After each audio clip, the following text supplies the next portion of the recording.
Hello, everyone. Welcome back to our podcast, Construction Tech-Tics, where we spotlight great women innovators, disruptors, and game changers defining the future of construction tech.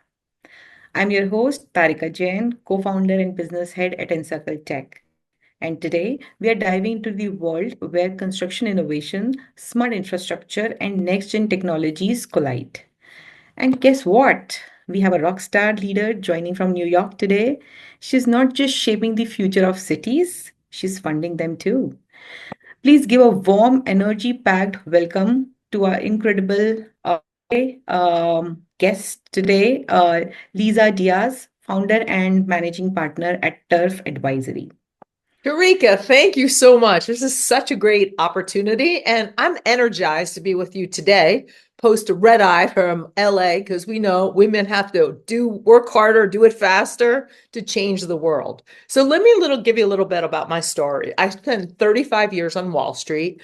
My last 23 years at Goldman Sachs as a managing director.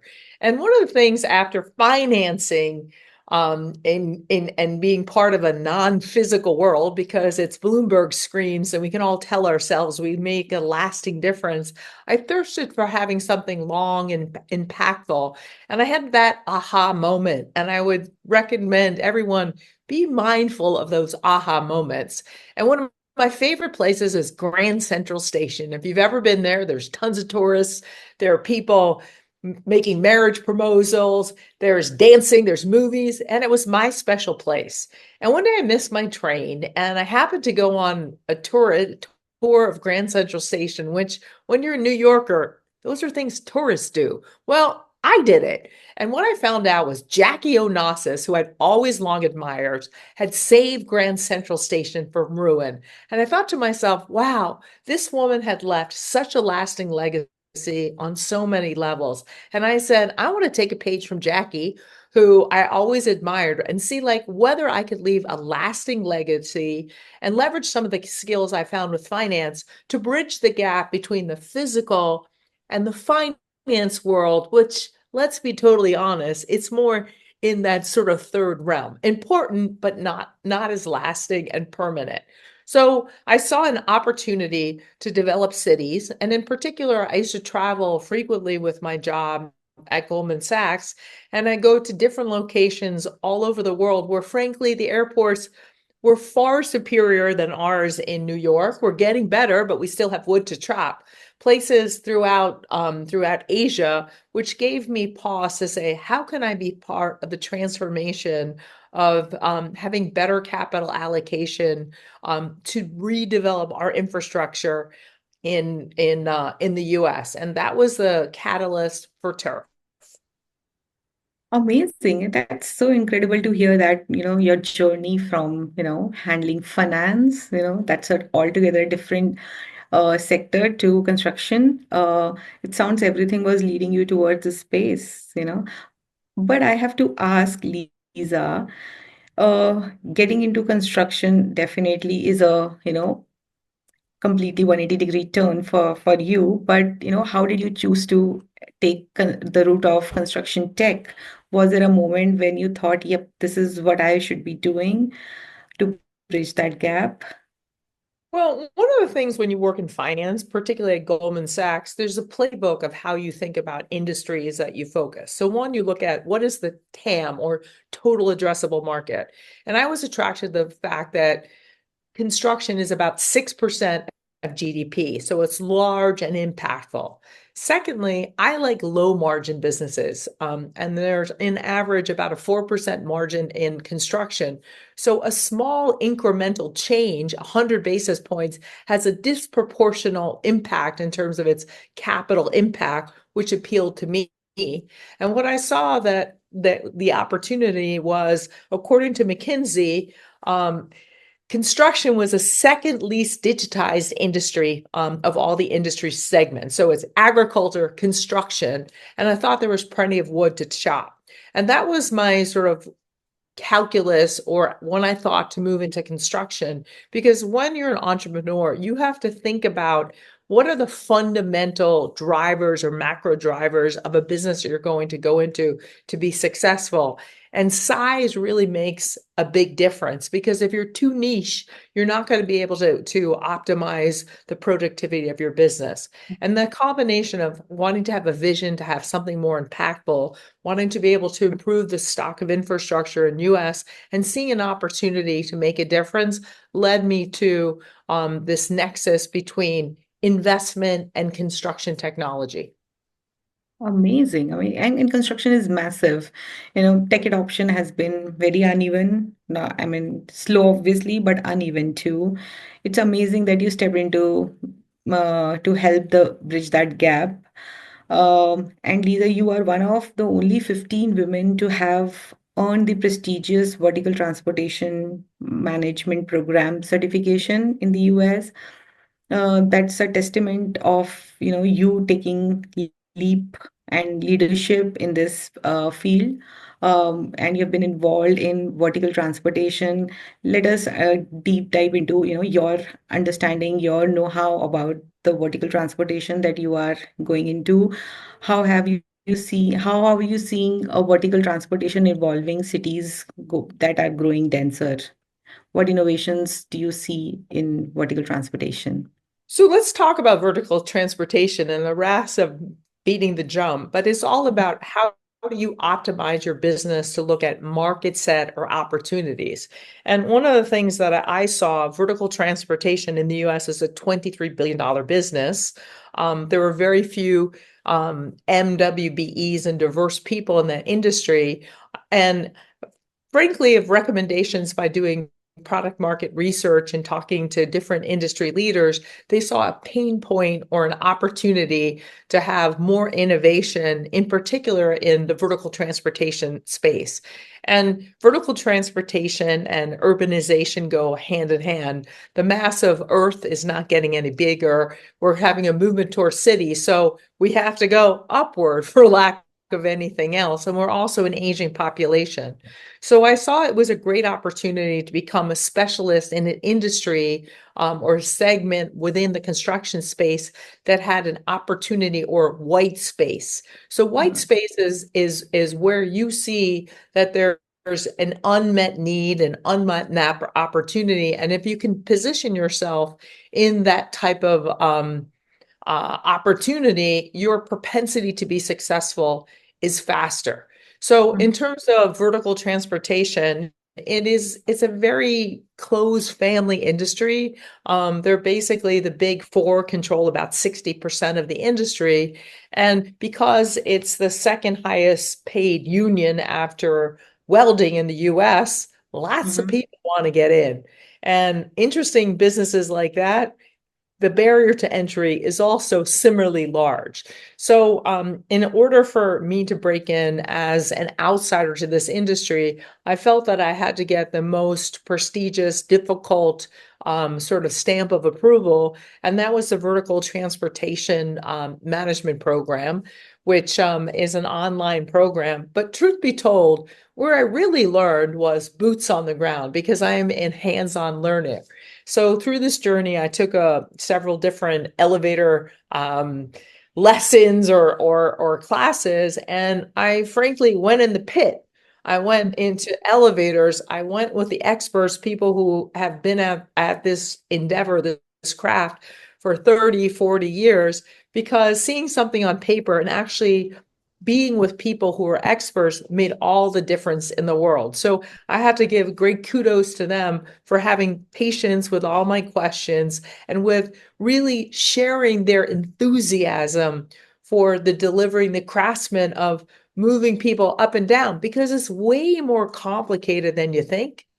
It's more like a watch than anything else, and it requires a craftsmanship and novelty of understanding how it goes on. And let's not face it, you're transporting people. So if you make a mistake, if there's a problem, lives are at stake. Yeah. And the elevator industry is very cognizant of their role in providing transportation to to the general population. One tidbit that I want to tell you, it wasn't found by me, but every 3 days in the US, basically vertical transportation duplicates going around the world, the earth.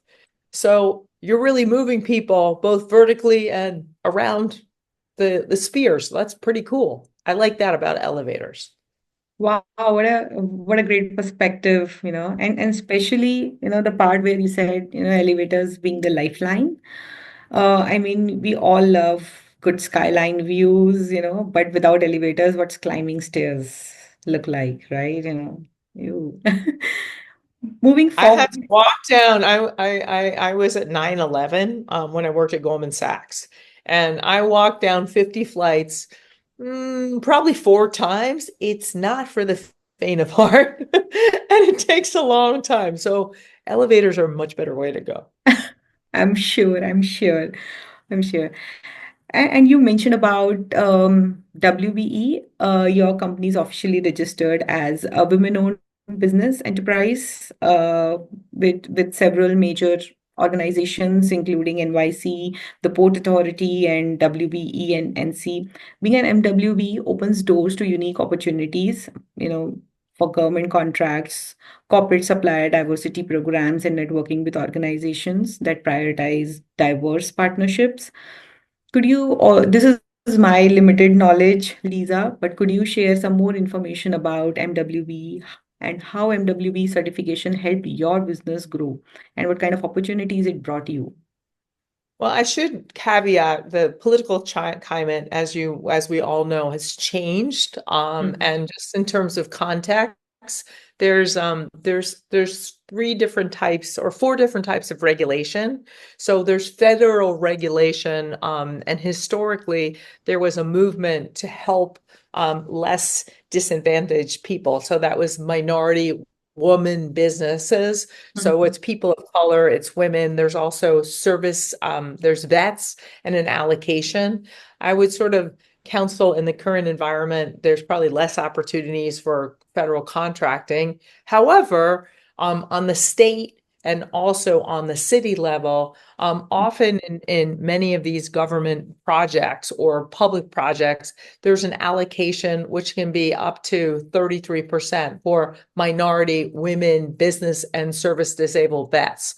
So it's a great opportunity. There's also corporations. Some of them are feeling the pressure, but also in part of their ESG strategies want to also embrace diversity. So, for example, the JP Morgan Tower, which is being built in New York City, Jamie Dimon, who, as you know, is the CEO of JP Morgan, put a very big emphasis on having diverse people represented on the job site. Mhm. So, nothing is a panacea. The way that I see the WBE opportunities. It's kind of like, Churchill and FDR. You have your beachhead in Normandy, and so it gives you a chance, a shot on goal. And it's really up to you as an entrepreneur to optimize that opportunity. Mhm. Every different state has different regulations because I live in New York. There is citywide regulations that you have to apply for. There's also, you can do state and then government agencies. Um, and they're also federal, not well, they're entities that are able to also certify you across the US. There's something called WeBank, there's the Green Bank, there's a variety of different supplier agencies. And basically you're required to show financial information. You have to be able to have gotten business in a certain region, and you have to go through a pretty extensive process in order to get the certification. And then it's up to you also to keep it current. And there's ongoing sort of checking to make sure that your business entity is conforming to the regulations. So it's, I think, in the US, it's been, a change of a sentiment as of late with the changes in DC.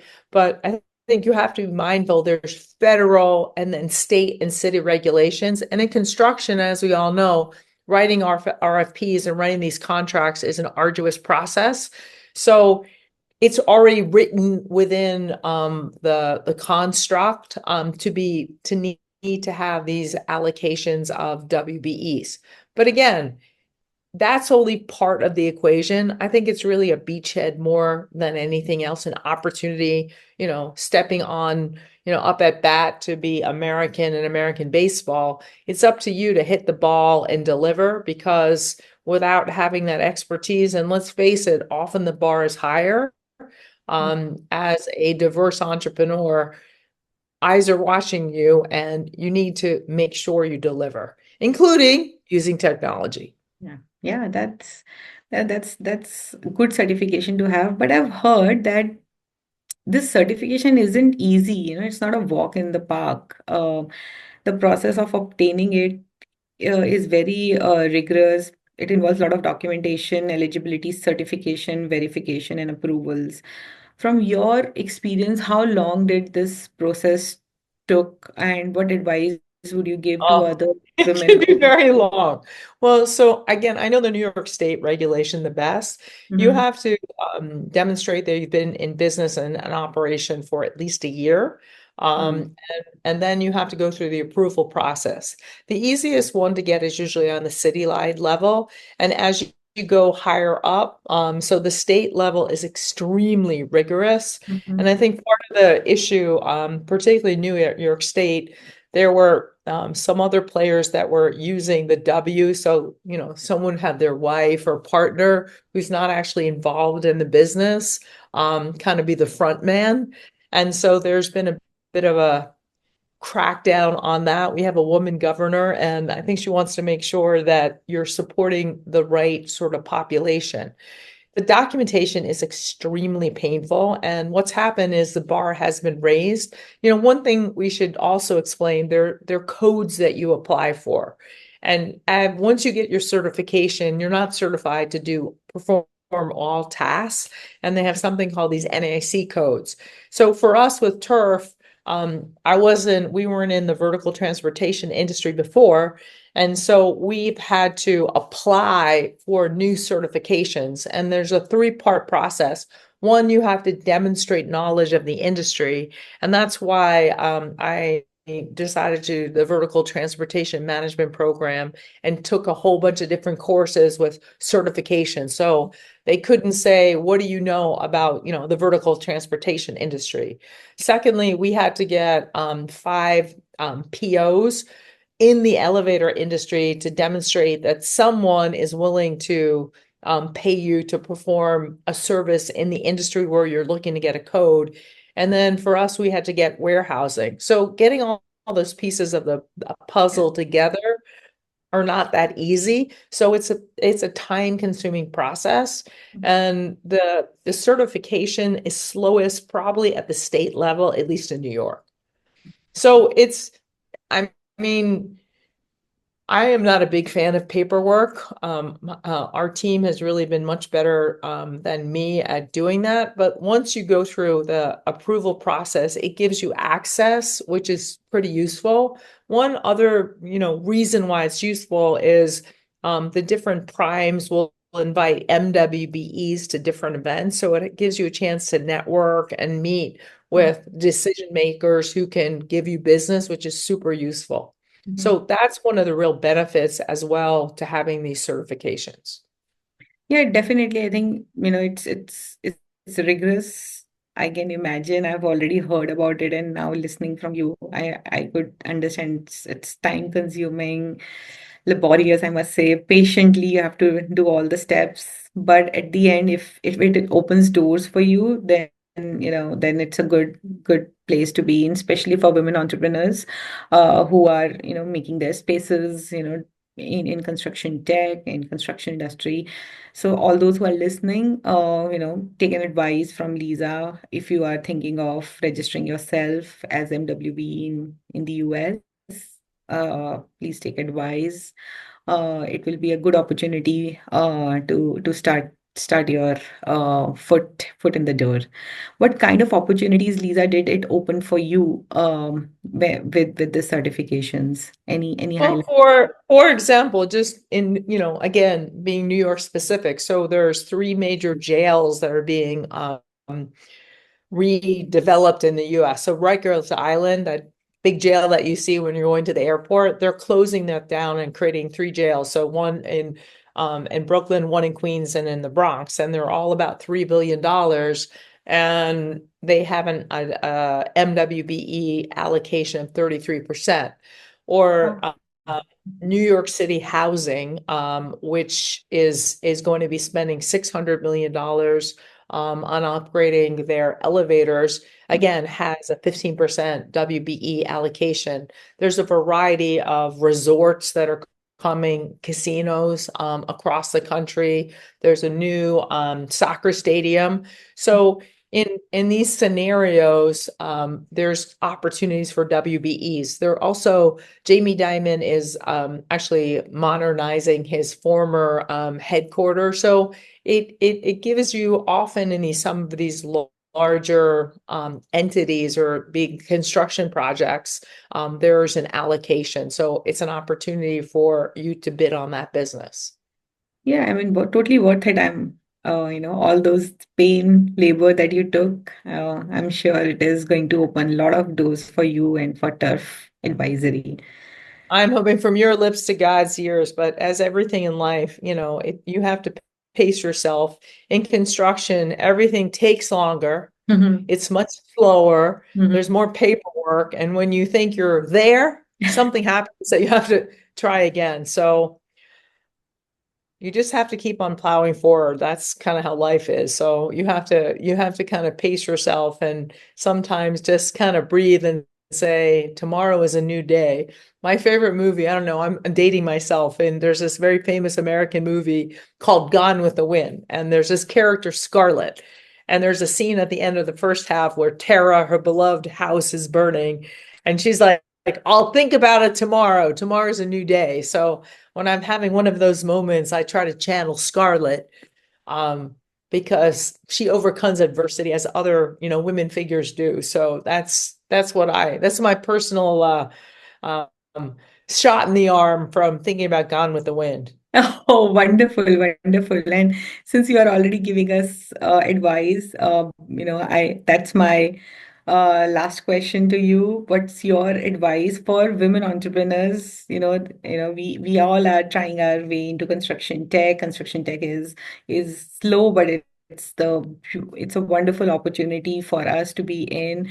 So your experience is very valuable, very inspiring for all of us. So what's your advice for us who are stepping into leadership roles in construction technology? So this is more of personality. I'm a big fan of embracing adversity, and all of us have difficult headwinds that happen in their lives. And I think often in social media, we only show the good stuff. It's all Yeah. curated. And so often people have an unrealistic expectation of what the journey is that someone has to endure to be quote unquote successful. So I got breast cancer 5 years ago, and it was a big wake up call for me. But I found that to be a source of strength because it taught me that if you embrace difficult setbacks, if you can learn from them, and there's a fable of the buffalo and the cow, which someone sent me. This has gone through generations. And what buffaloes do when a storm comes, they move forward, they embrace the whipping winds, and because of that, they're stronger animals, and they actually endure less time under the heavy headwinds. Cows, by contrast, which I didn't know, they flee and they try to prevent it. They run away from the storm, from the winds, from the conflict. And as a result of that, they end up spending more time under these heavy gale winds, and it's negative rather than positive. Mhm. So what I would say is when difficult things come, you have to kind of power through the storm. And what happened to me as a result of breast cancer is I had a better sense of priorities, what was important to me. I found out that 1 in 8 women get breast cancer, and in 1 in 3, it comes back, Mhm. which no is not a very good statistic. And my doctor told me that there was a study at Yale that if you do 2.5 hours of heavy exercise a week, Mhm. your chances of reoccurrence drops by 46%. Mhm. So in my middle 50s, I took on rowing. I was a disaster. And Mhm. I was not an athlete. I used to play the bench. And Tarika, I don't know if we know what that means. It means the person who never gets on the field has to clap, go to the games, and never have any field time. That was me. So I was not an athlete. And when I went rowing, it'd be 5:30 in the morning, the boat would be flipping, the coach would yell at me. It was all very unpleasant. But for me, it was death or learning how to row. So I kept on getting back on the boat. I kept on getting back on the boat. And, out of the 30 people I started with Learn to Row, the only ones that have endured is me, and my friend Katie, who's the stroke, which is like the number one seat, who's 20 years younger than me and was a D1 athlete at Columbia. But, door number one, I'm in the same boat with her. Door number two, we rode at Henley. And door number three, which is most exciting, just this past week, I was able to row in a boat with a guy whose name is Justin Best, who won a gold medal in the Olympics for Wow. the US in the four. It was the first time in 64 years. And the most exciting thing for me was Justin said, Lisa, you really have a good stroke. I'm surprised. I was like, really? So for me, this was all like I would have never been in a boat with a gold medal Olympian Mhm. telling me I had a good stroke if I didn't have cancer. Yeah. So, when you see the storm coming, be a buffalo, embrace it. And if you look at leadership, strength under courage, those people that can power through inspire those in their team. And one of the things we talk about in just crew, and I learned a lot from leadership about a boat. So the first one was to make the boat go faster, you have to Mhm. go slower. And this is very, very hard for a career woman who's running around. Tarika, Yeah. you can relate. Women out there, you can relate. We have to do it faster, do it, run, run, run, run. And lo and behold, guess what? The boat moves faster when you do things in a frenetic way. So take time to reflect. Mhm. Take time to work on your technique. And by having a better technique and a more measured approach, the boat or your career will go faster. The second lesson on the water is there's always rough times. I was in a boat recently. I thought we were flipping. There were like waves coming in the front of it. And you have to just power through those bad times. And frankly, I was really afraid the boat was going to flip. And it turned out, there was a collegiate boat that flipped and they had to get rescued. So because we stayed calm and powered through it, we made it to the dock. And then the final thing in crew and in life, it's the swing, which means how does a team all move and sync with each other? And when it works, it's magical, but it's a sense of all coming together with a similar goal, trusting each other and working off of each other's strength and performance. So, if nothing else, I want to leave one message. Anybody who has cancer, it doesn't have to be breast cancer. You name the cancer, it's the same. The studies show, again, if you do 2.5 hours of heavy physical exercise a week, your chances of recurrence drops by 50%. On this podcast, anyone who has cancer, has people in their lives that have cancer, tell them you get moving because I want you to be there tomorrow. And chances are, when you do that type of exercise, you're going to be a happier person and a healthier person and more of a positive force in the greater world. So get moving And be a buffalo. and be a buffalo. I really like buffaloes. I just came back from San Francisco, and I don't know if you know, but they have these buffaloes in the core San Francisco. And I was like, because my daughter's like, do you want to see the buffaloes? So I thought we were going to the zoo. We were going to a park that had buffaloes. And I was like, wow, the forefathers in San Francisco were trying to tell the entrepreneurs of Silicon Valley, you got to be a buffalo. And there's a whole bunch of them that you can go. You can't pet them though, but maybe someday. And no doubt, SF is a tech city. There are many buffaloes there.